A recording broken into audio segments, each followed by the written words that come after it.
提起灿烂辉煌的中华历史，大家马上就会想到的肯定是强汉盛唐。然而啊，就有这么个朝代，你说它雄吧，它坚持了300多年；你说它弱吧，却名将辈出，忠肝义胆；你说它好吧，却有中国历史上最招人烦的皇帝和最出名的奸臣。那你说它坏吧，却有着传颂千古的忠臣义士和名震天下的军队。说到这里啊，估计啊大家已经想到了，这个朝代就是宋朝。可能有的朋友啊不太认可，那对，宋太祖、宋仁宗或英武或仁厚，那没毛病。宋太宗、宋高宗是挺招人烦的。岳飞、文天祥那大忠臣，秦桧大奸臣，这也没毛病。但这名震天下的军队搁哪儿呢？哎，别急，咱们今天说的这支部队啊，那就非常厉害。我小时候吧，大概也就7、8岁那个时候，家里没有电视啊，唯一的娱乐就是听广播里边的评书。我第一次听到的评书就是《岳飞传》，里面的英雄什么高宠、岳云、牛皋、张宪、杨再兴、陆文龙，一个个是耳熟能详，如数家珍。所以现在啊，要是听到谁诋毁、污蔑岳飞啊，那心里特别不开心。咱们可以说啊，是刘兰芳老师的《岳飞传》给我开启了历史的大门，从此啊喜欢上了历史。史料记载，金军被岳家军打败之后，曾经哀叹道：“汉山易，汉岳家军难。”那么问题来了，当时天下哪一支军队最厉害？其实啊，最厉害的应该是岳家军中的特种部队北魏军。那么问题又来了，这支部队怎么有这么奇怪的一个名字？而且它到底有多厉害？话说呀，南宋绍兴10年，公元1140年，此时啊，距离北宋灭亡刚刚过去13年。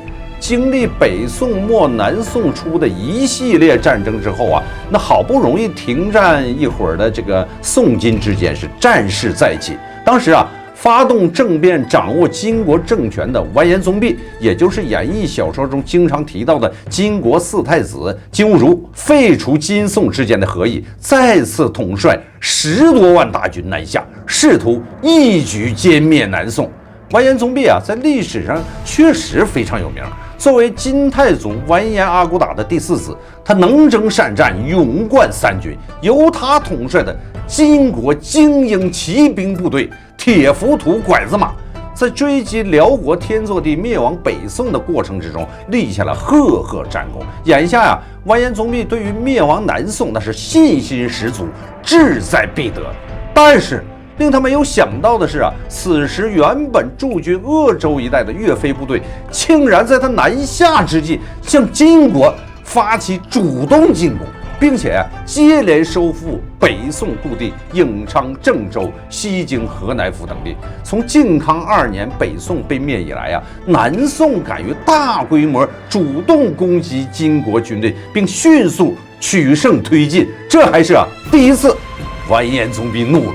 趁着岳飞分兵进攻中原各地，他以为岳飞驻扎在河南兖城的指挥中枢必定兵马空虚，如果给予致命一击，岳飞的北伐部队必定崩溃离散。因此他亲率15000名精英的铁浮屠拐子马部队直扑兖城，准备实施斩首战术，将岳飞的指挥中枢予以一举歼灭。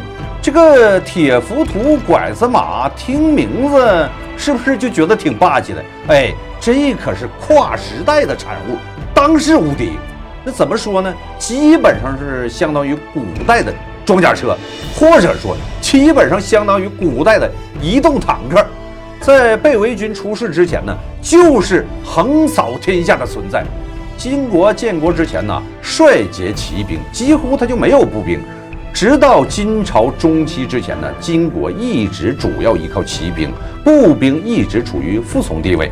靠着骑兵金军在灭辽、北宋的战争之中，往往能击败数倍于己的军队，非常强悍。金军的骑兵作战基本程式有3步：一、三声阵，金军遇敌，必布围圆阵当锋，次张两翼，左右夹攻，故谓之三声阵。其实就是以先两翼的拐子马夹攻，中军择机发起中央突破为主要作战样式。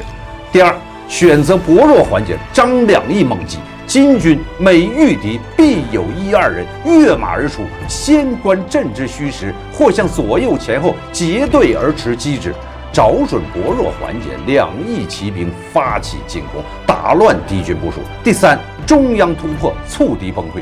金军的中央突破能力也非常强。在金辽达鲁古城之战之中啊，完颜娄氏、尹主可率骑兵冲其中间，反九陷阵，皆力战而出，一头扎入数倍于己的辽军大阵，击破敌军。依靠简单却无解的300斧，金军是平辽破宋，横扫中原。此后啊，完颜宗弼专门打造了拐子马铁浮屠，将金军这一战术发挥到了极致。那具体这是个什么玩意儿呢？